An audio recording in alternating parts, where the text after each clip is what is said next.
It's I, the People's Machine, back to you this new year, the first video of the new year, January 7th, 2021. Let's put 2020 far behind us and look forward to another year of probably some spectacular games and some spectacular failures, because that's the gaming industry. Never can get their shit straight.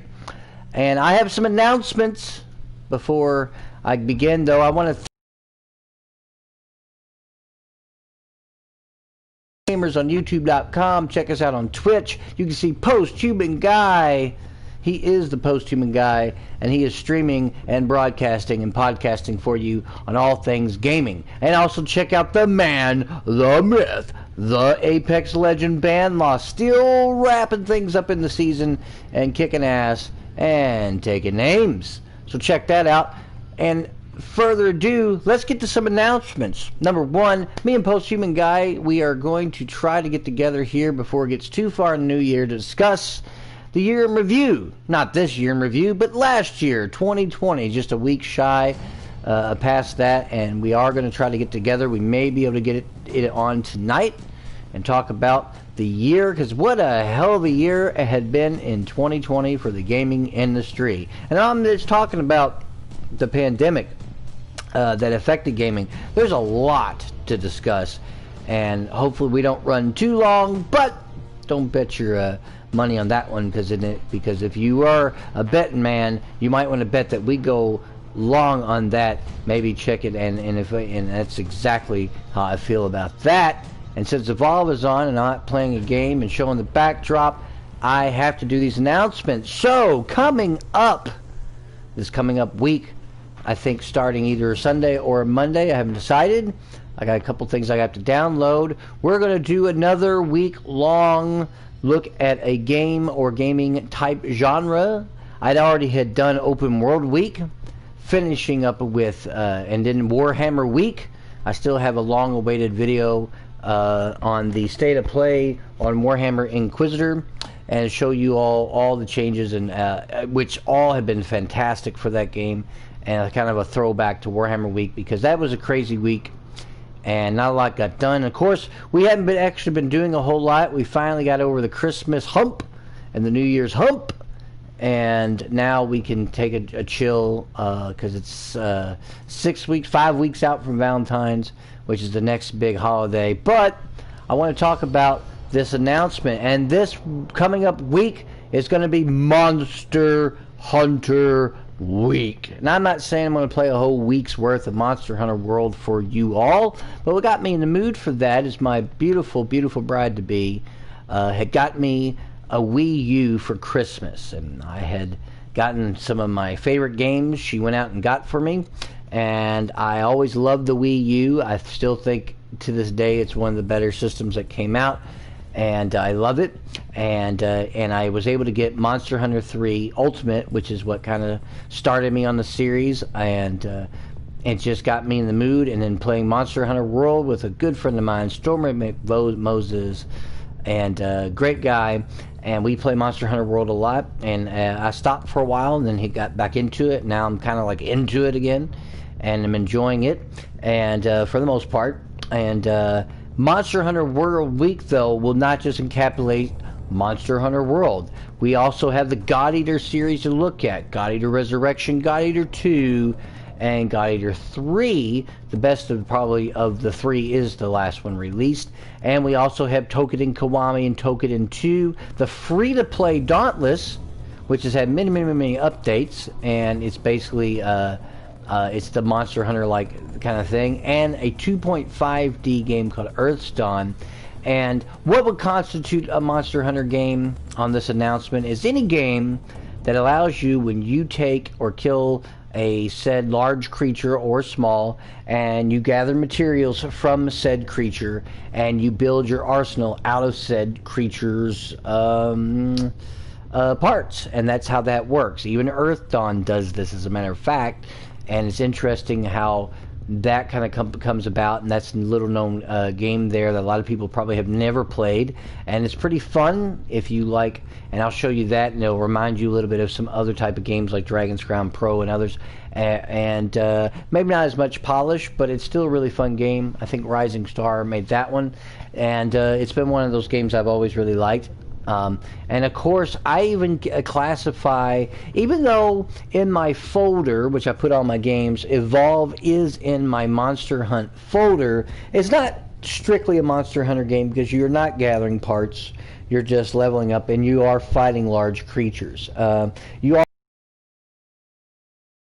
only thing, it's like the bare bones of that, but I keep that in the folder because I feel like it has some similarities. You're tracking monsters, you are hunting them down, but you're not really, and you're gaining levels, and you get, as you use your weapons, they become better, but anyone that's played Evolve will know how it works. But I've always kind of classified it as one just because of its uniqueness in that particular realm. Although I've always toyed with the idea, really, it should be removed from the Monster Hunt genre and either put in my first person folder or my odds and ends folder, because it's not strictly a Monster Hunter game. So I may or may not include it this week just because of that reason. But we will be looking at Toukiden Kiwami and Toukiden 2. We will be looking at the 3 God Eater games. We will be looking, of course, at Monster Hunter World.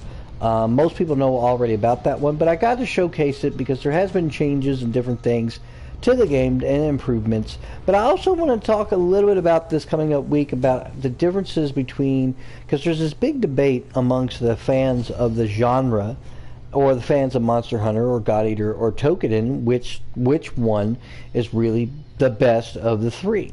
And they all have similarities and they all have differences. And I'm pretty opinionated when it comes to why I feel Toukiden is a better game than Monster Hunter. Maybe not in terms of graphics quality, but in overall gameplay, and I'll get into that.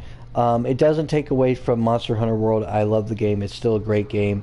I just want to talk about these 3 main series games, or what really compete against one another. And the Monster Hunt genre, even though Monster Hunter has been around for many, many years, didn't necessarily exist until 4 or 5 years ago, when other companies started making the leap to make this type of genre. It's kind of similar to Dark Souls.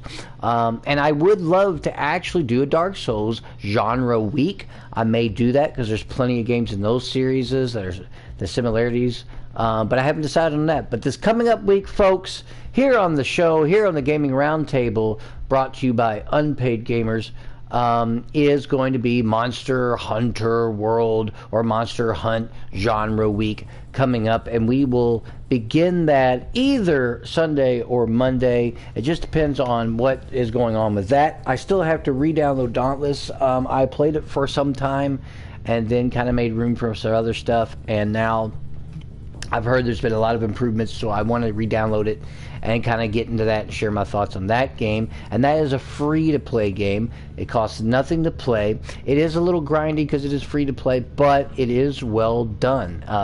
And I do like it, and my character's still up on the server, so that's good. Checked on that on the computer. So Monster Hunter Genre Week is coming up, people. So if you are fans of hunting down monsters and building your arsenal up, you're going to love this week, folks, coming up, because I think it's a game, or at least a type of game, that deserves a little bit more showcasing.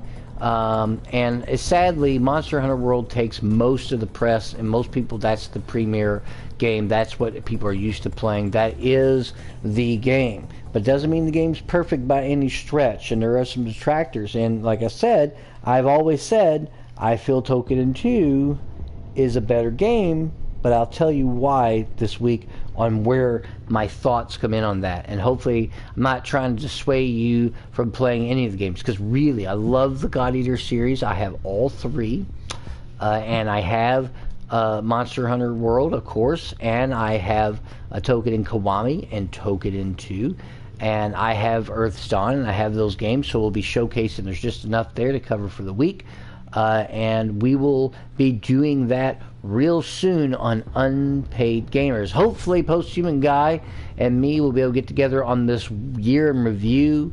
As a matter of fact, I'm going to message him when I jump off here to see if he wants to do it before it gets too late in the day, because yours truly has to get up early for work and go to work and make some money so I can continue to bring you these unpaid videos, because we still are not sponsored, no advertisements, and you just see what you got. Hopefully soon I'll have a backdrop, folks. I do have a PS camera. My lovely bride-to-be, Desiree, she's amazing. She bought the VR, so now I have a camera that I can use when she's not on the VR, and she's great. And so I'm hoping to get a backdrop, and that way you can actually start seeing my face and seeing the People's Machine in person when I do these videos. And hopefully that's another announcement, if you want to call it that. I don't have really other than talking about the new Monster Hunter genre week coming up. And of course, I want to thank everybody that stuck with us during the holidays, because the holidays are crazy.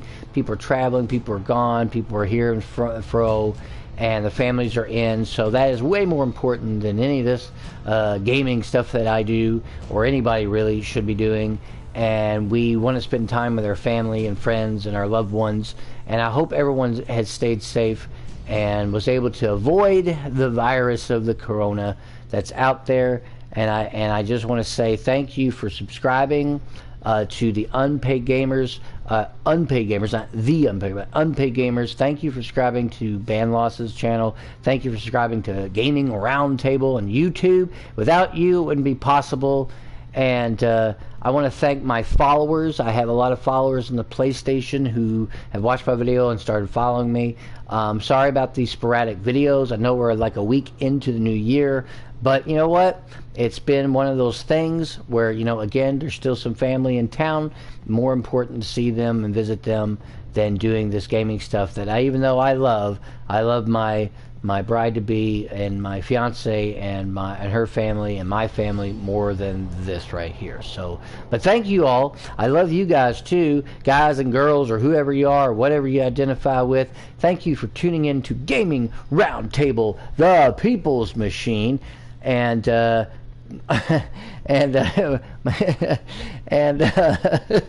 sorry folks, I'm kind of laughing because my beautiful bride-to-be is standing in front of the screen here, and she's looking at me, and like I said, love all you guys for subscribing, and thank you for tuning in to Gaming Roundtable and Unpaid Gamers, and we will see you on the next episode, exciting episode of the Gaming Roundtable, brought to you by Unpaid Gamers. And as always, gamers, good gaming.